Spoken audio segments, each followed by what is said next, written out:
difficult was that and challenging for you?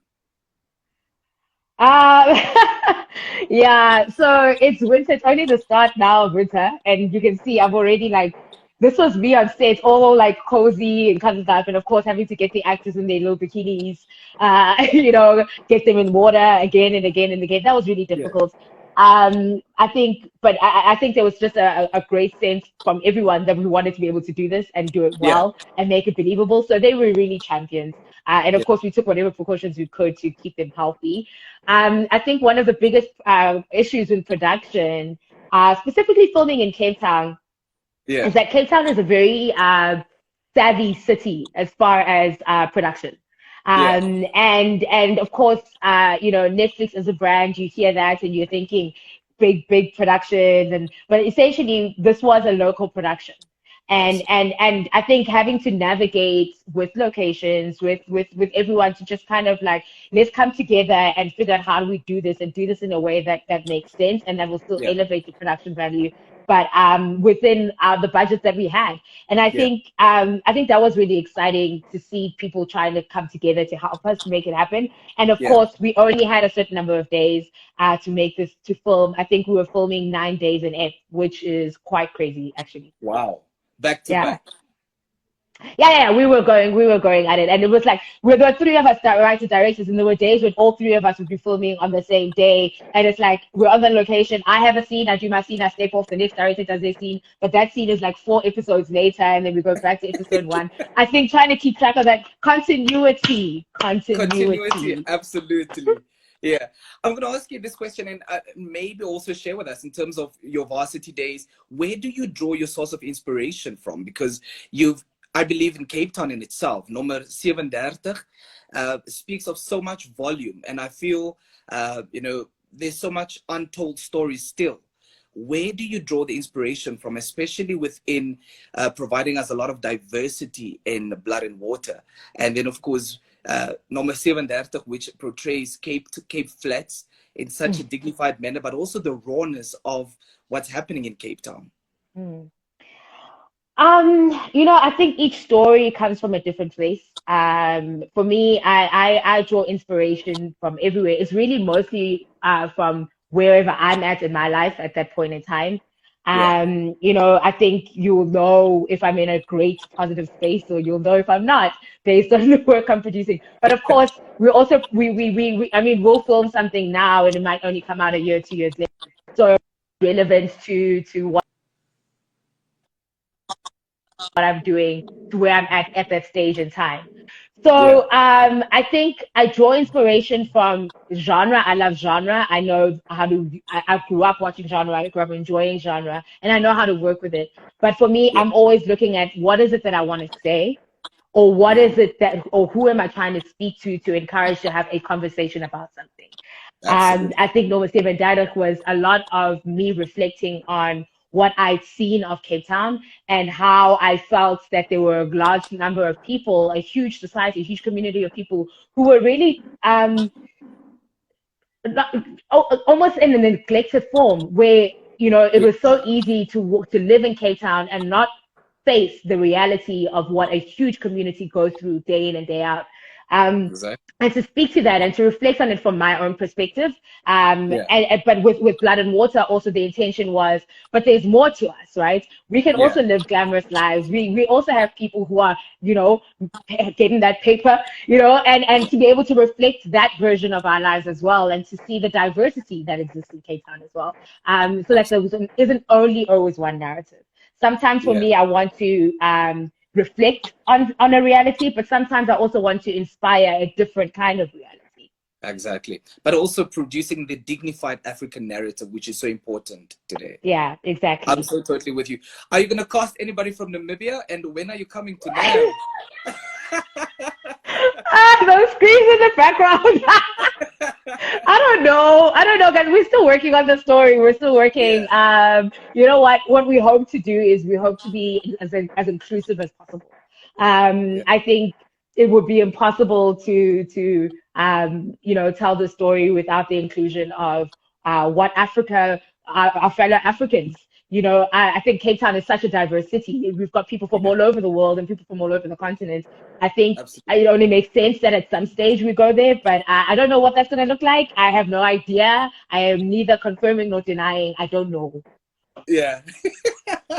You zipping it and throwing Who's away the key. naturally Shalom saying cast me? Oh my gosh. Yeah. This is going to be a biased question, but who was your favorite character um, from Wendy? favorite character to write, favorite character, like in what sense? Favorite Because character it's to weird. write, other than Puleng, because Puleng is the girl, but not Puleng. Yeah, okay. Look, this isn't no reflection of the actors because I love the actors and I think they all killed Yeah. their roles. I In think they terms were of great. character. So yeah, just as a character, I love writing villains. I love writing characters who are just feisty and have a lot to say. So I loved writing Wendy. Yeah. I think Wendy Ah, for me, hail down. Hail down. Yeah. Wendy was awesome to write for me. Yeah. She's just, that girl is nuts. But also, there's parts of her, as far as the sense of like, injustice and wanting justice, in Yeah. a society that is unjust. I relate to her in that way. I think the way she goes about it is nuts, but I absolutely relate to her. And I think for me, anytime you can write a character who is a villain, but you understand their motivations, and so they're Exactly. not just bad for the sake of being bad, they Mhm. actually have pure and good intentions.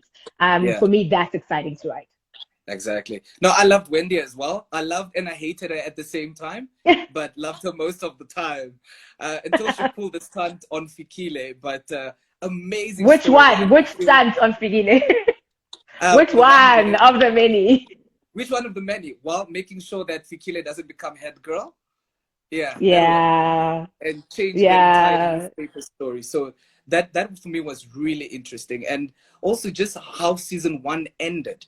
It Mm, made one really have a lot of introspection as well, but also the narrative of what's happening in terms of child trafficking, in terms of abortion, currently in Namibia, that's quite a big debate. So the question is, how is it that film really plays a narrative in challenging the status quo of our societies? And I believe Blood and Water does that so well. And thank congratulations you. once more to you and the team. Thank you so much. Thank you so Yeah, much. Yeah, I think for us it was really important to be able to do that. I don't think we ever, our intention is never to preach. It's never to, sometimes if we have a solution, we might offer it within a story, but I think the main intention with Blood and Water is to open conversation, absolutely. is to start conversation and dialogue around all the different things around sexuality, around trafficking, which is, and around the fact, I mean, if you think about how every 5 hours a child going missing, how many families are going through what the commandos go through in Blood and Water? Exactly. Um, it's a traumatic thing that I think none of us can imagine until we're in that position. Mm. And I think it's great as an artist, as a storyteller, to be able to delve into that and allow people to have themselves seen on screen and hopefully be able to help in the process of healing in one way or another. Absolutely. Nosipho, another question before we get to say goodbye. What has been that one fulfilling thing where you said, you know what, Blood and Water, we wrote it, but we didn't expect this from the entire production, whether it's post-production, whether it's now that you got the good news, what has been that one pivotal moment where you're like, you know what, Ama Clark, we are doing this one? Okay, yo, that's a tough question. Um, It can I be a think there's been moment or so two many moments. moments. I think there's been It can so be many more. that yeah, I think there's been so many because at every turn we had obstacles. Mm. There was a point when we were laughing on set because we were like, if anything's gonna go wrong, it's gonna go wrong on this set, and for me, I think for all of us, one of the things that really made it so special was the fact that every single person was so dedicated to making this show happen. Mm. Um, I think despite the obstacles, everyone came together. I mean, we Yeah. had several members of the team either losing a loved one while we were filming and having to figure out Wow. how we continue to film and how we pull together to make it work. People falling sick, losing locations, all of that. But I think the biggest and most fulfilling moment I think was seeing South Africa's response and then seeing Africans respond to the show, and it being so positive, because as much as you want to have the story resonate with the world, we wanted to know that that South Africans would resonate with it too. And that's been so great. I think the way that everyone has really supported the show, it warms my heart, and thank you to Namibia for supporting the show. It's yeah, man, yeah. Like it's just been such a, for me, I don't think it was. It's not about it being unexpected. It's just it's really something that I'm just very grateful for. Yeah. And hoping that a lot of women and producers and directors step into your footsteps as well.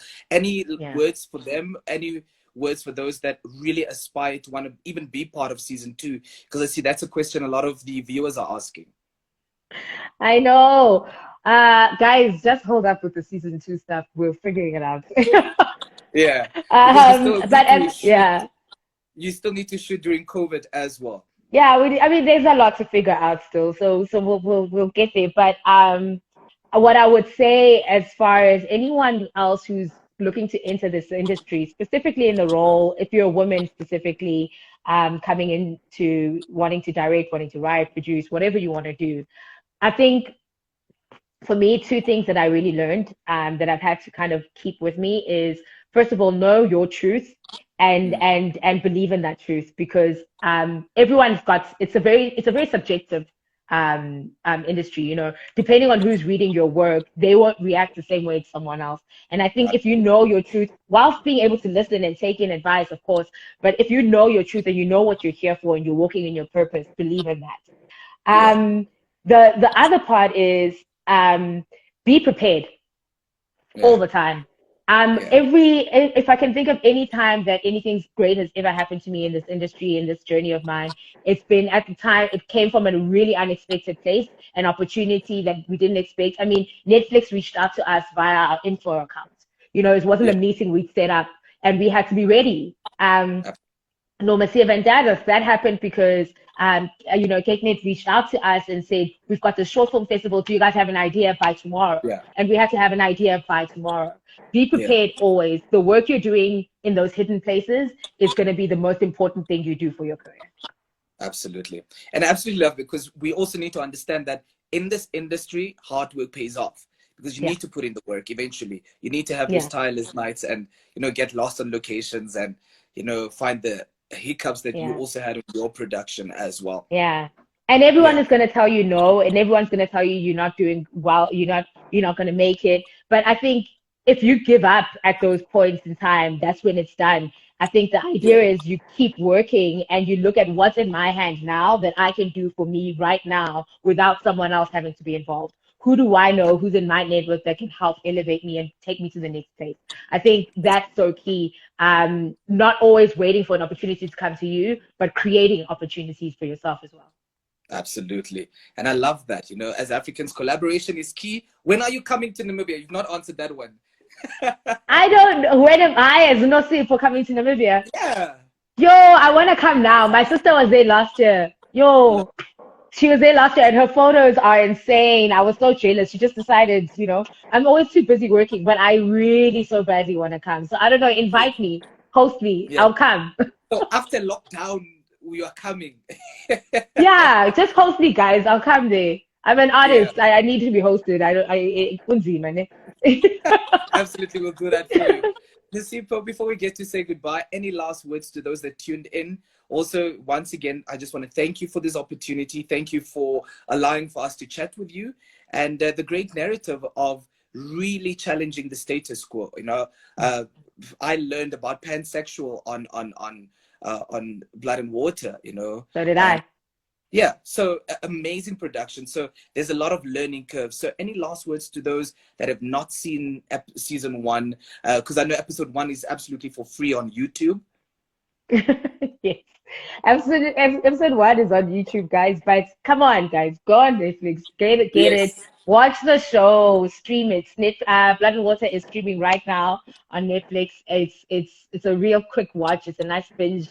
You can binge it in one day, as many people did. And I just want to say a sincere thank you, a heartfelt thank you to every single person. I get a lot of DMs coming in People starting in the DMs on all the different platforms, wanting to say, saying such nice, beautiful words to me. And I don't get to respond to everyone, but know that I am reading them and I do appreciate them. And we all do. And we definitely are excited to be able to do even more and better for the next season. Awesome. Thank you so much for your time, and sending you warm hugs from Namibia. And Thank you. good luck on season 2. Thank you so much. Thank you so much. Bye. This was great, guys. Thank you. Hi, Yeah. Zalmari. Hi. We went to school together. Mwah. Hi, my friend. Sorry. Love you. Bye. Bye. There you go. That was our live. Thank you so much for tuning in. My name is Adriano. We had so much fun. Any more questions, make sure that you follow 99FM's Instagram page. I just want to say this. 99FM, Urban Sounds, Global Minds. Yay!